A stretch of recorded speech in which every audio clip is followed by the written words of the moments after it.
కొండాపూర్ మెదక్ వెళ్దాం. మెదక్లో కొండాపూర్ పోలీస్ స్టేషన్లో అవగాహన సదస్సును ఏర్పాటు చేశారు. కొన్ని రోజుల నుంచి చిన్నపిల్లల్ని కిడ్నాప్ చేసేవారు వచ్చారంటూ కూడా హల్చల్ జరిగింది. సో వీడియోలు కూడా సోషల్ మీడియాలో పూర్తిగా వైరల్ అయిన వీడియోలు కూడా మనం చూసాం. ఈ నేపథ్యంలో ఎవరైనా అనుమానితులు వస్తే మాకు చెప్పండి అని పోలీసులు చెప్తున్నప్పుడు గ్రామాల్లో ఉన్న ప్రజలు వాళ్ళని పూర్తిగా పట్టుకుని ఎవరైనా అనుమానం కనిపిస్తే వాళ్ళని కొట్టి చితకబాతున్న పరిస్థితి కనిపిస్తూ ఉంది. సో ఈ నేపథ్యంలో వీళ్ళ మీద అవగాహన సదస్సును అయితే ఏర్పాటు చేశారు. సో అపరిచిత వ్యక్తులపై దాడి చేయొద్దు, ఒకవేళ చేస్తే మాకు సమాచారం అందించండి, ఒకవేళ మీరు చేస్తే ఖచ్చితంగా వాళ్ళ మీద క్రిమినల్ కేసులు పెడతామని అయితే అక్కడ ఉన్న పోలీస్ సిబ్బంది అయితే చెప్తున్నారు. దీని మీద పూర్తి అప్డేట్స్ మా ప్రతినిధి సునీల్ లైవ్ లో అందుబాటులో ఉన్నారు. సునీల్, చెప్పండి.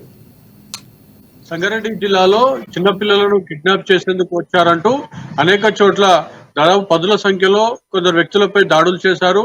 సంగారెడ్డి సదాశివపేట, సంగారెడ్డి శివారు ప్రాంతం సదాశివ నగర్ లో చెట్టు కట్టేసి స్తంభాలకు కట్టేసి దాడులు చేసినటువంటి పరిస్థితి ఉంది స్థానికులు. ఈ నేపథ్యంలో మనం ఇదే రిపోర్టర్స్ టైంలోనే మనం చెప్పడం జరిగింది, విజ్ఞప్తి చేయడం జరిగింది. ఖచ్చితంగా పోలీసులు ఈ అంశంపై స్పందించాలి, ఖచ్చితంగా అవగాహన సదస్సులు నిర్వహించాలి. మరోవైపు ఎవరైతే దాడులకు గురవుతున్నారో వారిని స్థానికులు ఇచ్చిన సమాచారం మేరకు పోలీస్ స్టేషన్ తీసుకెళ్తున్నారు. తర్వాత తీసుకెళ్లిన అనంతరం వారు నిజంగానే కిడ్నాపర్సా, లేదంటే వారు ఏదైనా పని మీద ఆ ప్రాంతానికి వచ్చారా, లేదంటే ఇతర రాష్ట్రాల నుంచి కూడా ముఖ్యంగా సంగారెడ్డి జిల్లాలో నిర్మాణ సంస్థలో పనిచేస్తుంది కానివ్వండి, లేదంటే ఇక్కడ ఉన్నటువంటి పరిశ్రమలు పనిచేస్తున్న కార్మికులు వస్తుంటారు. వారు అనేది కూడా పోలీసులు తేల్చాల్సి ఉంది. ఎందుకంటే స్థానికులు దాడి చేయడం, పోలీసులకు సమాచారం ఇవ్వడం, వాళ్ళని తీసుకెళ్లడం, పోలీస్ స్టేషన్ నుంచి పోలీస్ స్టేషన్ లో ఉంచడం, తర్వాత ఏం జరుగుతుంది కూడా స్థానికులకు ఎలాంటి సమాచారం అందడం లేదు. ఇదే అంశంపై మనం కథనం కూడా ప్రసారం చేయడం జరిగింది రిపోర్టర్స్ టైంలో. అయితే మొత్తానికి ఎటకేలకైతే జిల్లా ఎస్పీ రూపేష్ స్పందించారని చెప్పవచ్చు. ఆయన కొండాపూర్ లో, సంగారెడ్డి నియోజకవర్గంలోని కొండాపూర్ పోలీస్ స్టేషన్ లో స్థానికులకు అవగాహన సదస్సు నిర్వహించడం జరిగింది. ఇదే అంశాలు చెప్పడం జరిగింది. ఎవరైనా అనుమానితులు కనిపిస్తే డయల్ 100 కి ఫోన్ చేయండి, లేదంటే పోలీసులకు సమాచారం ఇవ్వండి. వారు వచ్చి తీసుకెళ్లాక విచారణ జరిపాక విషయాలన్నీ కూడా మీకు చెప్తారు. నిజంగా వారు కిడ్నాపర్సా, లేదంటే వాళ్ళు ఏదైనా పని మీద ఇక్కడికి వస్తే మీరు తప్పుడు సమాచారం మీరు దాడులు చేశారా. మరోవైపు సోషల్ మీడియాలో వచ్చేటువంటి ప్రతి అంశం కూడా నిజం కాదు, వాటిని కూడా మీరు నిజం అబద్ధం అనేది కూడా తెలుసుకోవాల్సినటువంటి పరిస్థితి ఉంది. కానీ అనవసరంగా మీరు దాడులు చేస్తే, అంటే అమాయకులపై దాడులు చేస్తే ఖచ్చితంగా కేసులు నమోదు చేస్తామని చెప్పి కూడా జిల్లా ఎస్పీ రూపేష్ హెచ్చరించడం జరిగింది. దీంతో జిల్లాలో ఒక పోలీస్ శాఖ నుంచి కూడా ఒక భరోసా, ఒక విజ్ఞప్తి కూడా వచ్చింది ప్రజలకు అని చెప్పవచ్చు. ఇప్పటి నుంచి అలాంటి సంఘటనలకు పాల్పడడం, ఖచ్చితంగా డయల్ 100 కు సమాచారం అందిస్తామని చెప్పి కూడా స్థానికులు తిరిగి చెప్పడం జరిగింది. నేపథ్యంలో అమాయకులు దాడి నుంచి తప్పించుకుంటున్నారని తప్పే అవకాశం ఉందని చెప్పవచ్చు. ఎందుకంటే నిజానికి కిడ్నాపర్స్ కనుక ఉండుంటే పోలీసులకు అప్పచెప్పాల్సిన అంశం ఉంటుంది. కానీ అమాయకులను వాళ్ళు కిడ్నాపర్స్ అని భావించి దాడులు చేస్తే మాత్రం తీవ్రమైనటువంటి పరిస్థితుల్లో తీవ్రమైన కేసులు ఉంటాయని చెప్పి కూడా జిల్లా ఎస్పీ రూపేష్ చెప్పడం జరిగింది. మొత్తానికైతే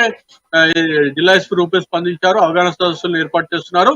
ఇంకా కూడా ప్రతి పోలీస్ స్టేషన్ లో, ప్రతి మండల కేంద్రంలో పోలీస్ శాఖ నుంచి కూడా ఇంకా ఇలాంటి అవగాహన సదస్సులు నిర్వహించాలని చెప్పి కూడా స్థానికులు, అదేవిధంగా స్వచ్ఛంద సంస్థల నిర్వాహకులు విజ్ఞప్తి చేస్తున్నటువంటి పరిస్థితి ఉంది. మొత్తానికైతే జిల్లాలో అనేక చోట్ల కూడా దాడులు జరిగాయి. చిన్నపిల్లలు కిడ్నాప్ చేసేందుకు వచ్చారని చెప్పి కూడా ఉదయం పూటే దాడులు జరిగాయి. ఈ నేపథ్యంలో పోలీసుల నుంచి ఒక ప్రకటన, ఒక అవగాహన సదస్సు రావడంతో కొంత ప్రజలకు కూడా అవగాహన కలిగిందని చెప్పి కూడా మనం భావించవచ్చు. అయితే సునీల్, నిజంగా అసలు సంగారెడ్డి జిల్లాలో ఏమన్నా ఇప్పటి వరకు కూడా, అంటే ఈ రోజు వరకు కూడా చిన్నపిల్లల కిడ్నాప్లు ఏమైనా జరిగినాయా, లేదంటే ఊరికి అపోహ, లేదంటే ఆ వార్తలు వైరల్ అవటమేనా, లేదా ఖచ్చితంగా ఏమైనా కిడ్నాప్లు ఏమైనా జరిగినాయా? అలాంటి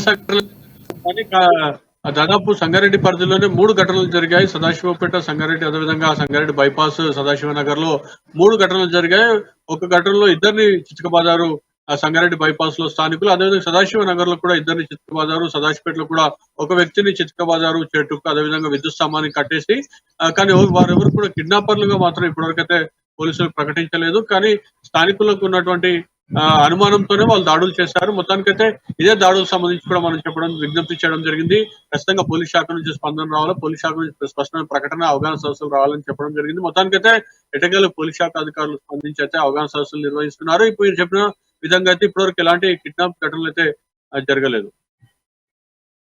అప్డేట్స్ అది right. Thank you Sunil for the updates.